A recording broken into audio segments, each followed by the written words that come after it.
Welcome to Making Austin Ride. Today we're ripping open our closing song, track number 11 on the album. And this song is about the future. I want to believe. 'Cause a lifetime of nothing is nothing that I want to live. You're about to hear the raw story behind track number 11, First Goodbye. So for one more time, turn it up, people, please.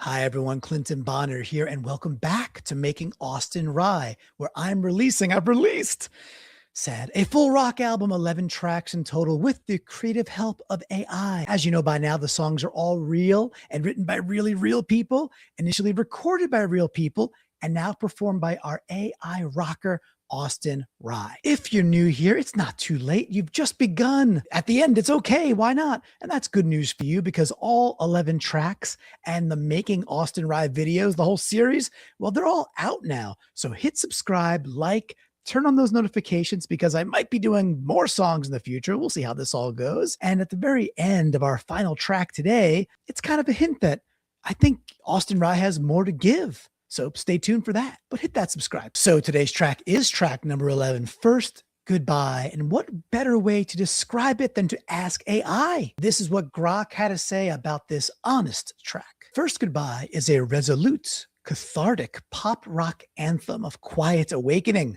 featuring the bold decision to finally walk away from a life that no longer fits. Oh, Grok, I'm going to miss our time together, brother. You've been good to me. So here I am about 5 months ago now. I'm fishing through a Google Drive folder that's not the best organized. That's my fault. And I'm looking for an old recording of the song Portrait, which is track number 6 on this album. Go check that out. And as I'm searching for Portrait, mind you, this is a song I've played out probably like 50 times in my life. I stumble across this forgotten little file labeled First Goodbye. And I think I remember it. I think I remember liking it.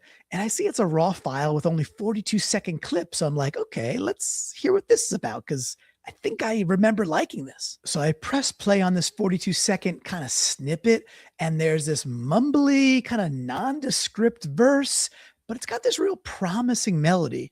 And all of a sudden, it's followed by this really catchy hook. And I was like, oh, I do remember this. And I liked it. But I've got to try. This is my first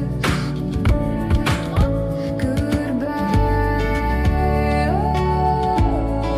So I take this 42-second clip that's not really totally formed, very wet clay, and I put it into Suno, the AI I've used throughout this series. Then I wrote actual lyrics for the verses because they didn't really exist, and I manually pasted them back into Suno AI. I applied the Austin Rye persona, which I had saved inside Suno all the way back when we made track 1, Wax Trap Fire, and I talked about how I kind of got to her persona back in that video. And then I layered in some additional prompts, kind of things that were like, I remember typing in atmospheric, empty, rolling bass, echoey, stuff like that. I wanted to see what Suno might spit out if I gave it those kind of prompts. And then the AI Magic Machine, it spits out this version, which was pretty close to what you're hearing right now.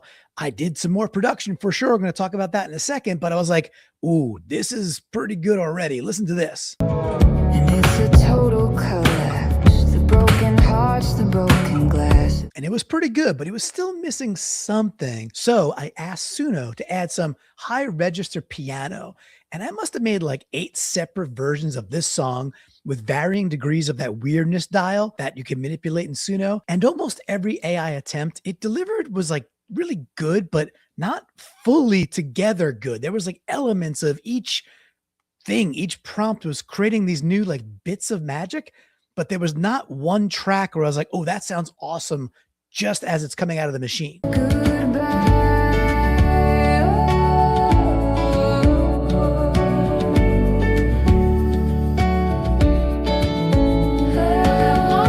So with AI, you could get kind of, well, at least I got kind of frustrated because like it just never was totally perfect. And it's like just kept junking things where I was like, no, just keep that other part I really liked. But AI doesn't work that way, at least not yet. So I really had to do a lot of production, a lot of editing, and a lot of well, I don't know, like surgery with this one. But call it a Frankenstein, but I think I got to something really cool. As a lifetime of nothing is nothing that I want to live. Oh, give me something. So I found like my 4 favorite takes, like full tracks, and I ripped down all the individual stems for all 4 of them. And I threw them into CapCut as individual layers. So we're talking like 33 or 34 different tracks going. It was a little maddening at first, but I was like, okay, if I take this slowly and I really find the pieces that I want, I think there's something really cool to be had here. So I started just editing. So I was cutting and splicing out moments and like just finding a little moment where I was like, oh, that's a really cool effect, but they don't repeat it anywhere else in this song or the other 33 tracks. And it was kind of a first for me. I had edited stems for this project before, but that was usually to like delete an element that maybe was starting too soon, or to raise the volume or bring out an element that I thought was a bit buried and really needed to be a little bit more front and center. I was not experimenting like this with First Goodbye at all. So it was kind of cool that this was likely going to be the last track on the album, or at least the last thing I was producing.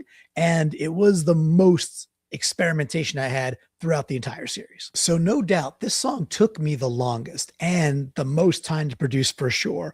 But I also think it's one of the more polished and like pop rock sounds that we were able to achieve on the entire album. So in other words, I think all that lessons and mistakes and just trial and error, I think they were worth the squeeze. And I think you're going to hear why. Oh, give me something, 'cause I know that I got more to give. I know that was way more detail than I went into for this Making of Austin Rye series most other times, but I felt it was warranted and maybe a useful setup for the rest of this video. Onto the song itself, it feels big without feeling rushed. It continuously rolls thanks to this like near mesmerizing bass line in the chorus. And speaking of the chorus, the hook, with good reason, really owns the stage. Lyrically, especially in the chorus, it punches you right in the mouth and screams, I gotta get out of this place. And even if something is like comfortable, does not mean it's right. I always like this concept of a first goodbye, because we all have people in our lives that we know or we remember well who never took the risk to maybe venture out and like try for something new and try for great. My favorite part of the recording, bar none, is a result of the aforementioned tinkering I was doing and this layering of ideas from these separate AI takes. Because there was a lot of really cool stuff that just had to be, I don't know, just mashed up in a new way. Nearly buried in one of the versions, there is this confident, echoey proclamation from Austin where she states, but I've got more. I used that element multiple times throughout the track, including at the very end of First Goodbye. And by doing so, the very last thing that Austin says to you all is, this is my first goodbye, but I've got more. For me, this was both very satisfying and I felt a clever way to end the album. Oh, this is my first goodbye.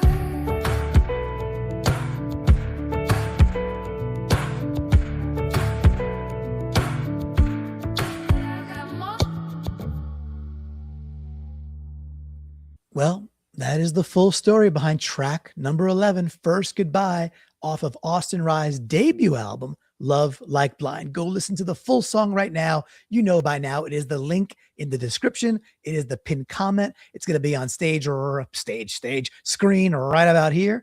And since this is our closing track, you might want to bring a tissue. If you love the songs and you like the series, well, then drop me a like. Send me a comment, tell me your favorite part, your favorite song, and subscribe, because you don't want to miss future updates, as Austin is hinting that, you know, she's got more. I am already thinking about album number 2 and different tracks and singles that I could start putting out, because this has been way too much fun to stop right now. So hit that sub, please. As always, if you have questions about the AI process, ask them in the comments. I read every single one, and I have loved and will continue to love sharing what I learned about this entire process of like humans making cool stuff with AI.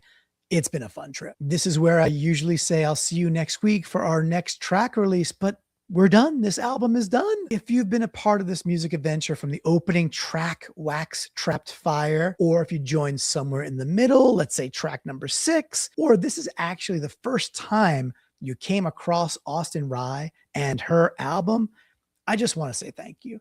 This has been an extremely satisfying and kind of a more intense project than I thought it ever might be. What started out as an email from my father-in-law sharing with me a revamped version of a song we had done way back in like 2000, it quickly spiraled in a good way and became this passion project. At first, I didn't think about making this female rocker a visual persona. I didn't think about album art. I didn't think about a YouTube channel or lyrics videos for every single song. I did not think about making an Austin Rye making of series. None of that was in my brain. I just set out to resurrect some songs from my past that I thought always had a shot at something more. My parting thought is this: take the chance, create something, put it out in the world, and do the work the best you can. With AI and human creativity, this is a very special time to go try something big. Why not? Go try. It might hit, it probably won't,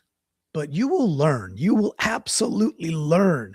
And if you're passionate about it, you look back fondly at the creation process, and in a way, you're going to miss it when it's over. But I promise you, it will lead to something new and something even cooler. It always does. Okay, that is it. Please share this project, share Austin Rye's music, and I hope this inspires somebody else out there. If it's just one person, that's even worth it, to go do something cool, to go be bold and go push it to the public and see what happens. I'm Clinton Bonner. This was Making of Austin Rye. The album by Austin Rye is Love Like Blind. Go enjoy the music and bye for now.